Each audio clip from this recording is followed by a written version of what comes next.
यदा यदा हि धर्मस्य ग्लानिर्भवति भारत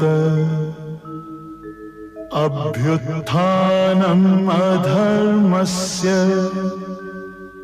तदात्मानं सृजाम्यहम् परित्राणाय साधूनां विनाशाय च दुष्कृतां धर्म संस्थापनार्थाय संभवामि युगे युगे।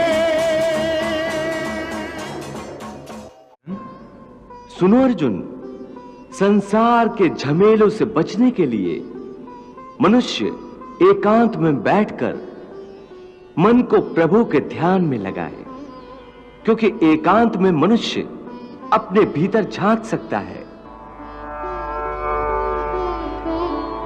परंतु ध्यान लगाने के लिए अपने अंतर में झांकने की क्या आवश्यकता है? हे अर्जुन, तुम भूल रहे हो कि परमात्मा का अंश अर्थात आत्मा मनुष्य के भीतर ही वास करती है।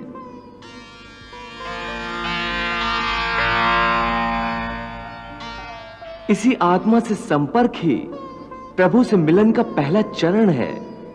इसलिए हे अर्जुन, जो मुझसे मिलन चाहता है उसे सबसे पहले अपने अंतर में ही झांकना चाहिए। और देखो इस सृष्टि की ओर, इस सृष्टि में जो जन्म लेता है वो निश्चित रूप से मृत्यु के अधीन हो जाता है। इसका अर्थ यह है कि इस मृत्युलोक का हर प्राणी, चाहे वो मनुष्य हो, पशु हो, पक्षी हो या फिर पेड़ पौधा हो, हर सांस लेने वाला प्राणी अपने जन्म के साथ अपनी मृत्यु को भी लेकर आता है। किसी के गांव पर डाकू हमला करके गांव की लड़कियों का अपहरण कर रहे हैं। उसी समय किसी का पिता मृत्यु शैया पर पड़ा जीवन की अंतिम सांस ले रहा है और पुत्र से बार बार पानी का एक एक घूंट मांग रहा है। उस समय उस व्यक्ति का क्या धर्म है? अपने पुत्र धर्म का पालन करे या उसके गांव की लड़कियों पर जो संकट आ गया है उनकी रक्षा के लिए तलवार उठाकर उन डाकुओं का मुकाबला करे?